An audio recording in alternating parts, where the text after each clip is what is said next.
So hello guys, AI అంటే ఏంటి?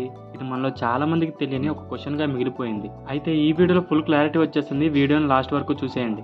AI అనేది ఆర్టిఫిషియల్ ఇంటెలిజెన్స్. అంటే ఇది మనిషి లాంటి మేధస్సున్న యంత్రం. సాధారణంగా మనం ఎలా ఆలోచిస్తామో, నేర్చుకుంటామో, నిర్ణయం తీసుకుంటామో అదే పనిని ఈ కంప్యూటర్‌కి నేర్పించేదే ఈ ఆర్టిఫిషియల్ ఇంటెలిజెన్స్. ఇది మనుషుల మాదిరిగానే సమస్యను పరిష్కరిస్తుంది, భాషను అర్థం చేసుకుంటుంది, ఫోటోను గుర్తిస్తుంది, మనతో మాట్లాడుతుంది. కానీ మనం ఏ ఇన్ఫర్మేషన్ అడిగితే ఆ ఇన్ఫర్మేషన్ ఏఐ ఇస్తుంది కదా! కానీ ఏఐ ఎక్కడి నుంచి నేర్చుకుంటుందని మీకు ఒక డౌట్ రావచ్చు. ఇది నేర్చుకోవడానికి ముందుగా పెద్ద మొత్తంలో డేటా కావాలి. ఉదాహరణకు కార్లను గుర్తించాలంటే లక్షల ఫోటోలు చూపిస్తారు. వాయిస్ అర్థం చేసుకోవాలంటే వేల గంటల ఆడియోని వినిపిస్తారు. ఈ డేటానే ఏఐకి బేస్. దీని గురించి మిషన్ లెర్నింగ్ ఆల్గోరిథం ని వాడతారు. ఇవి ఆ డేటాలో ఉన్న ప్యాటర్న్ గుర్తించి వాటి నుంచి నేర్చుకుంటాయి. ఫర్ ఎగ్జాంపుల్, నువ్వు పిల్లని చూపిస్తే ఏఐ అది పిల్లని గుర్తించే ప్యాటర్న్ ని నేర్చుకుంటుంది. ఇలా నేర్చుకున్న తర్వాత దాని జ్ఞానాన్ని ఒక మోడల్ గా స్టోర్ చేస్తుంది. ఇదే ఏఐ యొక్క మాయాజాలం. డేటా నుంచి నేర్చుకుని నిర్ణయం తీసుకుని మళ్ళీ నేర్చుకుంటూ ముందుకు సాగుతుంది. వీడియో నచ్చితే లైక్ చేయు, షేర్ చేయు. ఇలాంటి సైన్స్ అండ్ టెక్ వీడియోల కోసం సబ్స్క్రైబ్ చేయడం మాత్రం మర్చిపోకు.